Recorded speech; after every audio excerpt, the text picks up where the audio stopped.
Assalamualaikum warahmatullahi wabarakatuh. Perkenalkan, nama saya Mutiara Dita dengan NIM S111223113, dan pada kesempatan kali ini saya akan mempresentasikan mengenai proposal penelitian saya, yaitu tentang implikasi ekspansi QRIS cross border ke Singapura terhadap hegemoni ekonomi Amerika Serikat di Asia Tenggara pada tahun 2023 hingga 2025. Nah, apa sih yang melatar belakangi penelitian saya? Pertama, menurut Mumtaz et al. Pada tahun 2026 yang menyatakan bahwa sistem keuangan global adalah bentuk kekuasaan dalam sistem internasional, yang membuat saya melihat terdapat banyaknya penggunaan mata uang Amerika Serikat yaitu US dollar di kawasan Asia Pasifik yang mencapai 74% hingga 2019, yang merupakan kedua terbanyak di seluruh dunia, yang menunjukkan adanya hegemoni AS di wilayah Asia Pasifik. Kemudian, terdapat ekspansi QRIS cross-border ke Singapura yang juga merupakan wilayah strategis bagi Amerika Serikat dan berpotensi untuk mengurangi dominasi ekonomi Amerika Serikat di Asia Tenggara. Dan dari sini saya menemukan beberapa masalah. Yang pertama, dominasi ekonomi Amerika Serikat di wilayah Asia Tenggara masih sangat besar. Kemudian, penggunaan US dollar sebagai mata uang perantara itu dapat merugikan penerima dikarenakan kurs yang sering berubah. Kemudian, Amerika Serikat yang memiliki hubungan kuat dengan Singapura masuk ke ASEAN melaluinya juga berpotensi menyebabkan negara sekitar bergantung pada Amerika Serikat, yang membuat saya untuk merumuskan masalah, yaitu bagaimana implikasi ekspansi QRIS cross-border ke Singapura terhadap hegemoni ekonomi Amerika Serikat di kawasan Asia Tenggara pada tahun 2023 hingga 2025. Dan tujuan penelitian saya yaitu untuk mendeskripsikan implikasi ekspansi QRIS cross-border ke Singapura terhadap hegemoni ekonomi Amerika Serikat di kawasan Asia Tenggara pada tahun 2023 hingga 2025. Teori yang saya gunakan adalah teori monetary power oleh Benjamin J. Cohen pada tahun 2015. Dan teori ini menjelaskan bagaimana ekonomi dapat memengaruhi kekuatan suatu negara. Dan melalui teori ini saya mendapatkan indikator. 3 indikator yang saya gunakan ialah posisi likuiditas internasional, status mata uang sebagai mata uang internasional, dan keterbukaan ekonomi negara. Masing-masing posisi likuiditas internasional untuk menjelaskan posisi AS yang dapat dipengaruhi oleh ekspansi QRIS, status mata uang sebagai mata uang internasional yang untuk menjelaskan US dollar yang dapat terganggu dengan adanya ekspansi QRIS, dan keterbukaan ekonomi negara untuk saya menjelaskan bagaimana keterbukaan ekonomi suatu negara dapat memengaruhi hegemoni negara lainnya.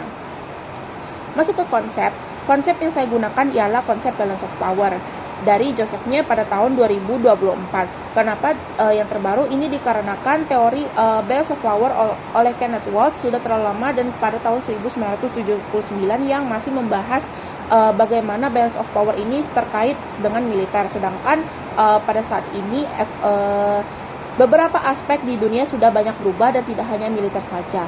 Dan konsep ini oleh Joseph Nye menjelaskan bagaimana negara di dunia melalui berbagai aspeknya dapat menyeimbangkan negara lainnya.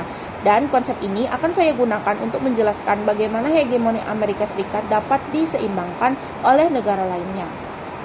Penelitian terdahulu yang saya dapatkan ada 3. Yang pertama, oleh Mumtaz et al. Pada tahun 2026 yang berjudul QRIS dan Fragmentasi Sistem Keuangan Global Tantangan Terhadap Hegemoni Keuangan Amerika Serikat, yang mana perbedaannya adalah penelitian ini membahas mengenai fragmentasi sistem keuangan global dan menyoroti upaya penguatan kedaulatan sistem pembayaran Indonesia.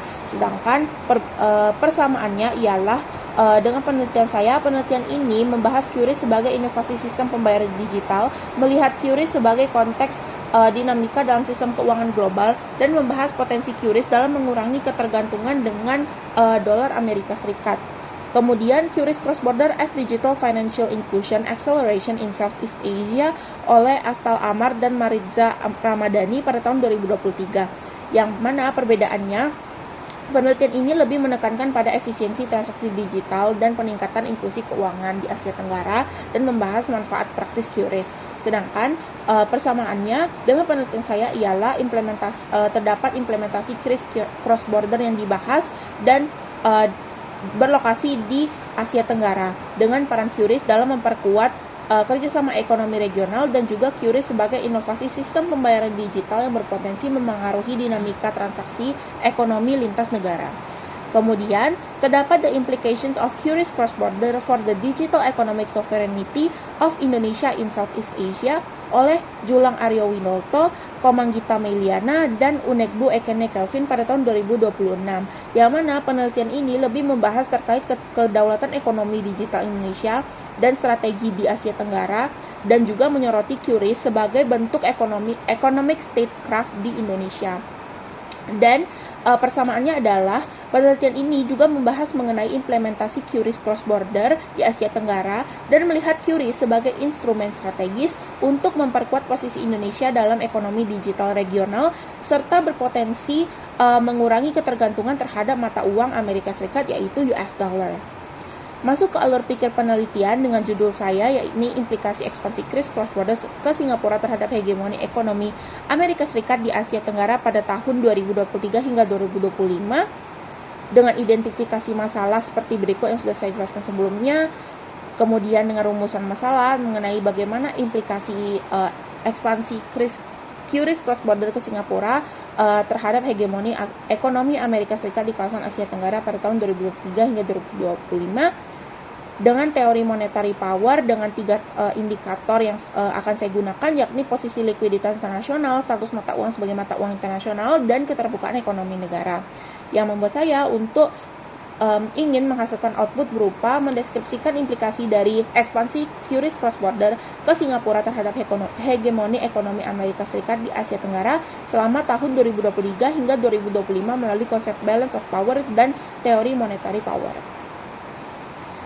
Terdapat beberapa pertanyaan penelitian yang saya dapatkan dari penelitian ini. Yang pertama, bagaimana perkembangan implementasi QRIS cross border antara Indonesia dan Singapura selama tahun 2023 hingga 2025? Bagaimana dominasi sistem pembayaran global yang berbasis dolar Amerika Serikat dapat memengaruhi ekonomi di kawasan Asia Tenggara? Bagaimana penggunaan QRIS cross border dalam transaksi lintas negara berpotensi mengurangi ketergantungan terhadap sistem pembayaran berbasis dolar Amerika Serikat? Bagaimana implikasi ekspansi QRIS cross border terhadap struktur kekuatan ekonomi dan sistem pembayaran regional di Asia Tenggara? Dan yang terakhir, bagaimana ekspansi QRIS cross border dapat memengaruhi posisi dominan Amerika Serikat dalam sistem pembayaran dan keuangan internasional di kawasan Asia Tenggara? Masuk ke metode penelitian. Metode penelitian ini menggunakan jenis penelitian deskriptif dengan jenis pendekatan kualitatif dengan unit analisanya Amerika Serikat yakni negara bangsa dengan unit eksplanasi Indonesia yang merupakan negara bangsa yang menyebabkan tingkatan analisisnya ialah tingkatan analisis korelasionis. Masuk ke metode penelitian selanjutnya yakni teknik pengumpulan data yang mana saya akan menggunakan studi pustaka yang diperoleh dari buku, artikel jurnal, laporan penelitian hingga website.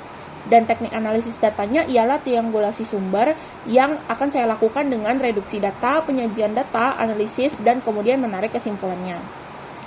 Kemudian untuk waktu penelitiannya, saya berharap pada bulan Agustus di tahun ini, tahun 2026, saya dapat mengajukan judul, melakukan outline penelitian, dan melakukan bimbingan proposal.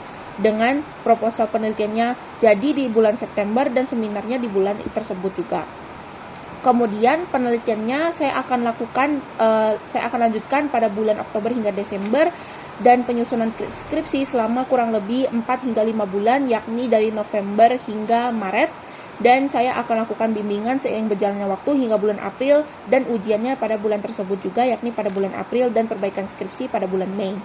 Kemudian lokasi penelitian yang akan saya lakukan ialah di Perpustakaan Visip Untan, Perpustakaan Untan, dan Perpustakaan Kota Pontianak. Tetapi ini tidak menutup kemungkinan bagi saya untuk mengunjungi perpustakaan-perpustakaan lainnya.